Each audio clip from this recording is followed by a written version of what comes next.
মানে গরম ভাতে ডাইলে ভর গিয়া ব্যাং দৌড়া গেছে মর গিয়া খাই আর লাইছো মই দিই নেই। তো ব্যাঙুর দিয়ে খাই লাইছো না খাই নেই, তো মানে এই সময় একটা হেরিকেন দিয়ে অন্তত 50-60 জনে আমরা খাইছি, এই আমলের কথা কইতেছি।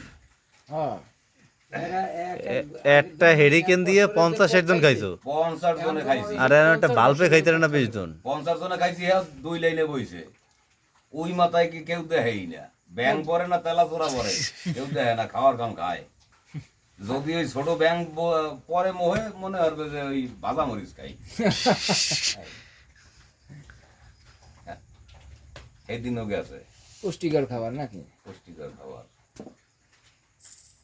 সামিন তো ভালো খাইতে মনে হয় তোমার আমলে ভালো খাওয়ান দেখিতে মনে হয়। বললাম না ওই সময় পোক পোক মানে আগের দিনের মানুষের যে 1 বছরে যে পোক খাইছে হ্যাঁ। এখনকার 50 বছরে হে পোক খাইছে ও পোক পোক না, আর আগে অসুস্থ তো হইতো না। এই যে মনে কর ভিটামিন আগে তেলা চোরা, সার দিত না জমি এই তেলা চোরা কিন্তু জন্মের পরিমাটি খার, তেলা চোরা জন্মের খার।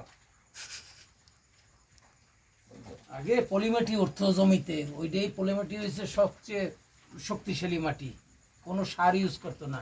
তুমি কয় কেজি খাইতে তাক লাগে সামিন ফ্যান ভাত রানলে কয় কেজি খাইতে আউশ ভাত? দেন এই আউশ ভাত দেন খাওয়াই ও ফ্যান আমার ভাত। লাগে পারতো না।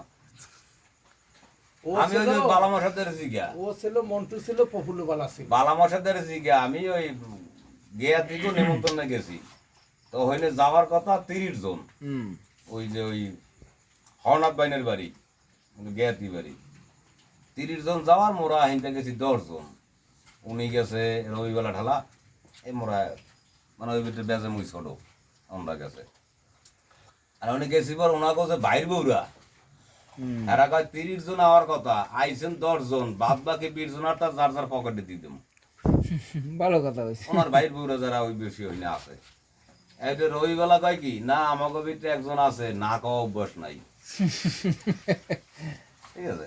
আর মোরে কয় পারবি না, আমি কি কবার না, খাইতেছি মোটামুটি আমরা সবাই খাইছি। ওই 30 জনের রান্দায় 10 জনে মার্কে দিছি, লাস্টে ওই হিন্দু গুলো যে ডাইল আনছে সেই ডাইলও আনছি, এখান থেকে ভাতও আনাইছি, কিন্তু সারমর্ম কি হারা পথে জল খাইতে নি, ওখানেও খাইতে নি, বাড়িয়ে জল খাইতে নি, যাবত বমি না হচ্ছে।